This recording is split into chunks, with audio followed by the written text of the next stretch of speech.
ప్రకృతి అంటే ప్రేమ పెంచుకున్న ఆ యువకుడు దాన్నే వృత్తిగా మలుచుకున్నాడు. మొక్కలను పెంచడమే కాదు, వాటి ద్వారా వచ్చే పండ్లను సైతం అమ్మి లాభాలు గడిస్తున్నాడు.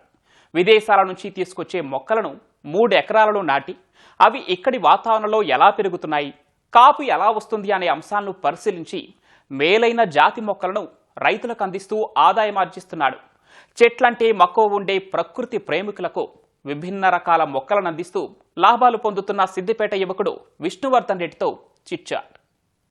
చెట్లంటే చిన్ననాటి నుంచి మక్కువ, వాటిని పెంచడం పట్ల ప్రేమ పెంచుకున్న ఆ యువకుడు అదే తన వృత్తి ఎందుకు కాకూడదని చెప్పి భావించాడు. తల్లిదండ్రుల నుంచి వంశపారపర్యంగా వచ్చిన వ్యవసాయాన్ని ఆధారంగా చేసుకొని మొక్కలు పెంచుకోవడం కూడా ఇష్టంగా మలుచుకున్నాడు.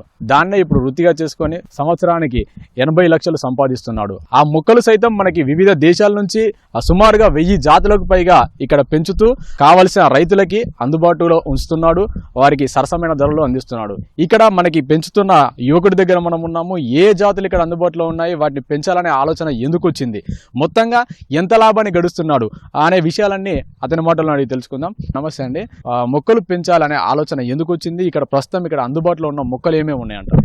నేను ఇంత ముందుకు వ్యాపారం చేసేవాడిని. ఆ వ్యాపారం చేస్తున్న క్రమంలో పిల్లలకి మంచి ఆర్గానిక్ ఫుడ్ ఇవ్వాలనే ఉద్దేశంతో నేను పెస్టిసైడ్ బిజినెస్ చేసినా కూడా ఆర్గానిక్ ఫుడ్ ఇవ్వాలనే ఉద్దేశంతో మొక్కలు పెట్టడం స్టార్ట్ చేసినాను. అలా నాకు చిన్నప్పటి నుంచి ఉన్న ఇంట్రెస్ట్ను కొంచెం ఇలా పెంచుకుందామనే ఉద్దేశంతో స్టార్ట్ చేసి దాన్ని అలా చేస్తూ దాన్ని వీడియో రూపంలో చేస్తున్న క్రమంలో చాలా మంది మొక్కలు మీరే అమ్మితే బాగుంటుంది అనే తర్వాత ఆ వ్యాపారాలు వదిలేసేసి వ్యవసాయాన్ని వ్యాపారంగా చేద్దామనే ఉద్దేశంతో ఈ ఫీల్డ్లోకి కంప్లీట్గా రావడం జరిగింది. దీని ద్వారా నేను ఇప్పుడు ఆదాయాన్ని గడిస్తున్నాను. 4.5 సంవత్సరాల తోట ఇది. నేను ఇప్పటివరకు ఒక 1000 రకాల పైన మొక్కల్ని ఇక్కడ పెంచుతున్నాను. ఇందులో నేను ఇప్పటివరకు ఒక 2 కోట్ల వరకు పెట్టుబడి పెట్టి దాని నుండి ఆదాయం ఇప్పటివరకు 1,20,00,000 వరకు తీసుకున్నాను. అయితే అందులో మాత్రం ఒక లాభం రూపంలో ఒక సంవత్సరంలో ఒక 30 లక్షల వరకు నేను సంపాదించగలిగాను. మొత్తంగా చూసినట్లయితే మీరు మొక్కలు నాటడానికి ముందు వివిధ రకాల వృత్తులు చేశానన్నాను, వివిధ రకాల ఉద్యోగాల్లో ఉన్నానని చెప్పేశారు. అంతకుముందు ఏం చేశారు? నాది ఎంబీఏ స్టడీ కంప్లీట్ అయింది. ఎంబీఏ తర్వాత నేను విఎఫ్ఎక్స్ చేశాను. ఆ విఎఫ్ఎక్స్ చేస్తున్న క్రమంలో నాకు కొంచెం వేరే అంటే చెన్నైలో జాబ్ వస్తే చెన్నైకి వెళ్ళడం ఇష్టం లేక నా తర్వాత వేరే జాబ్లు అంటే మొబైల్ ఫీల్డ్లో చేశాను, మెడికల్ ఫీల్డ్లో చేశాను. అంటే చదువుకుంటూనే చేశాను ఫస్ట్లో. దాని తర్వాత కొన్ని పెస్టిసైడ్ బిజినెస్, తర్వాత మీ సేవ, బట్టల షాప్, అలా ప్రతివి చేశాను. కానీ ఎందులో నాకు ఇంట్రెస్ట్ అనేది కనిపించలేదు. వ్యవసాయం కొంచెం ఇంట్రెస్ట్ తోటి పెస్టిసైడ్ బిజినెస్ లోకి వచ్చినాను. ఆ పెస్టిసైడ్ బిజినెస్ చేస్తున్న క్రమంలో కంప్లీట్ గా ఈ నేచురల్ చేస్తే బాగుంటుంది, పెస్టిసైడ్స్ యొక్క వాటి వల్ల వచ్చే నష్టాలు తెలుసుకొని నేచురల్ ఫార్మింగ్ చేస్తే బాగుంటుంది అనే ఉద్దేశంతో కంప్లీట్ గా దీనిలోకి రావడం జరిగింది. మొత్తంగా చూసినట్లయితే 1000 జాతులకు పైగా మొక్కలు ఉన్నాయంటారు. వాటిని ఏ దేశాల నుంచి మనకి ఇంపోర్ట్ చేస్తూ ఉన్నారు? ఆ జాతుల్ని రైతులకు అందిస్తే లాభమా నష్టమా అనే ఆలోచన మీకు ఎలా వచ్చింది అసలు? అయితే ఏంటంటే అండి, నేను ఈ మొక్కలు ఫస్ట్ నేను పెంచుకుందామని స్టార్ట్ చేసినాను. పెంచుతున్న క్రమంలోనే నాకు ఇంత ముందుకు యూట్యూబ్ ఛానల్లో కూడా కొంచెం నేను ట్రిప్స్ తిరిగినప్పుడు నాకు అంటే నేచర్ అనేది కంప్లీట్గా ఇష్టము. దానివల్ల ట్రిప్స్ ఎక్కువ తిరిగేవాడిని. ఆ తిరుగుతున్న క్రమంలో ఆ వీడియో చేసి నా ఛానల్లో పెట్టేవాడిని. అలా చేస్తున్న క్రమంలోనే మళ్ళీ మొక్కల సైడ్ ఇంట్రెస్ట్ వచ్చి ఇది నాటాను. ఈ నాటిన తర్వాత కూడా దీనికి సంబంధించిన వీడియో చేస్తున్న క్రమంలో కొంతమంది నా వీడియో చూస్తున్న వాళ్ళు మీరే మొక్కలు అమ్మితే బాగుంటుంది, చాలా నర్సరీలో మొక్కలను ఫేక్ అమ్ముతున్నారు, ఆ మొక్క ఏదో పెట్టుకొని 3-4 సంవత్సరాల కాపు వచ్చిన తర్వాత చూస్తే అది ఏదో కాయగాయడము, దానివల్ల చాలా నష్టపోతున్నాం, మీరే మొక్కలు అమ్మితే బాగుంటుంది అని చెప్పడం వల్ల వాళ్ళు చెప్పిన ఆలోచననే నన్ను ఇవాళ ఈ రోజు ఈ స్థాయికి తీసుకొచ్చింది. ఇప్పుడు నేను మొక్కలనే ఈ వ్యవసాయాన్ని వ్యాపారంగా చేసుకోవడం జరిగింది. ఇప్పుడు చూసినట్లయితే ముందు ఒక మొక్క తీసుకొచ్చి దాన్ని నాటి అది కాపు వచ్చేదాకా మీరే దాన్ని పరీక్షిస్తున్నారు. పరీక్షించిన తర్వాత రైతులకు అందిస్తూ ఉన్నారు. సో ఈ తీసుకున్న తర్వాత వాళ్ళ నుంచి ఫీలింగ్ ఎలా ఉంటుంది అసలు? చాలా మంది అండి చాలా ఇంట్రెస్ట్గా చూపిస్తారు. ఎందుకంటే నా దగ్గర ఉన్న మొక్కలు క్లియర్గా చెప్పాలంటే తెలుగు రాష్ట్రాల్లో ఎవరి దగ్గర ఉండవు, అన్ని రకాలు ఉంటాయి.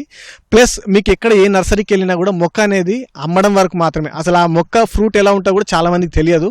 ఆ ఫ్రూట్ ఎలా ఉంటుంది, ఈల్డింగ్ ఎలా ఉంటుంది, ప్రతిదీ దాని గురించి క్లియర్గా అవగాహన ఇచ్చి మాత్రమే నేను మొక్కలు అమ్ముతాను.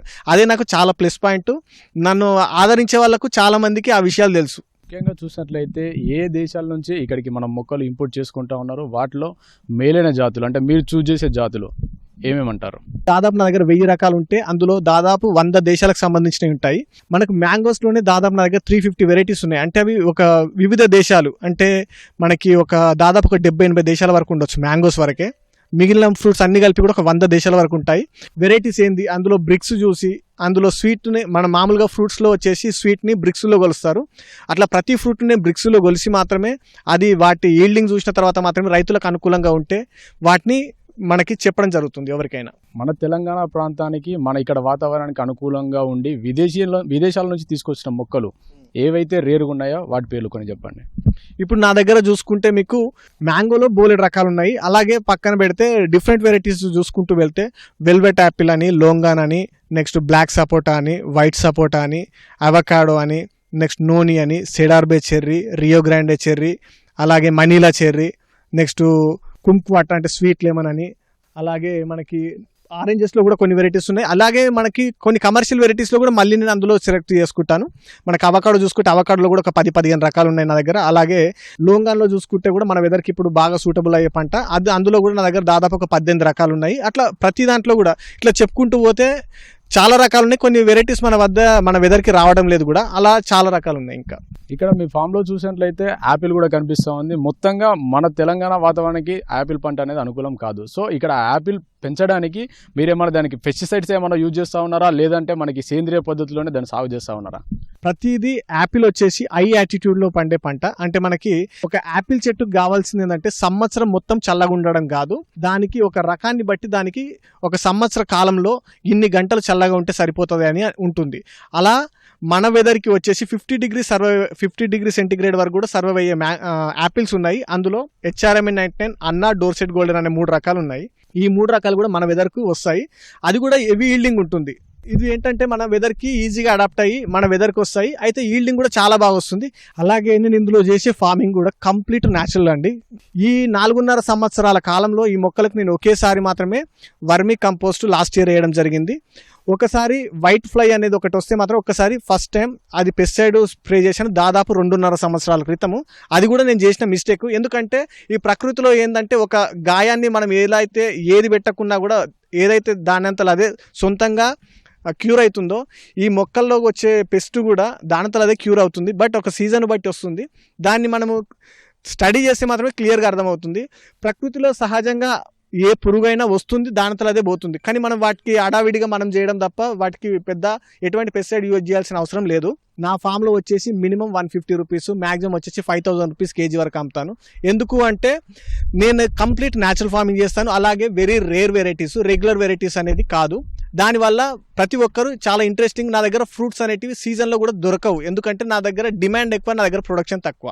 వివిధ ఉద్యోగాలు చేసి ఇవి వద్దులే అని చెప్పేసి అనుకొని మనకి ఇక్కడికి వచ్చి తనకున్న వ్యవసాయ భూమిలోనే తనకి ఇష్టంతో మొక్కలు నాటే విధానాన్ని ఎంచుకున్నాడు. ఆ మొక్కల్లో కూడా వివిధ దేశాలకు చెందిన మొక్కల్ని ఇక్కడ తీసుకొచ్చి నాటి మనకి ఇప్పుడు నెలకి సుమారుగా 2.5 లక్షల రూపాయలను గడిస్తున్నాడు. మొత్తంగా చూసినట్లయితే సంవత్సరానికి 30 లక్షల వరకు ఆదాయాన్ని గడిస్తున్నానని చెప్పి మనకి యువ రైతు విష్ణువర్ధన్ రెడ్డి చెప్తున్నారు. రైతులు ఏ విధంగా నష్టపోకుండా తను పరీక్షించి మరి ఆ తర్వాతే మేలైన జాతి మొక్కల్ని రైతులకు అందించాలని, అలాగే ఎలాంటి రసాయనాలు వాడకుండా న్యాచురల్గా వచ్చిన పండ్లకు సైతం మనకి పిల్లలకు కానీ ఇక్కడికి వచ్చేవారికి కానీ అందించాలనేది తన లక్ష్యం అని చెప్పేసి ఇక్కడ యువ రైతు చెప్తున్న పరిస్థితి ఉంది.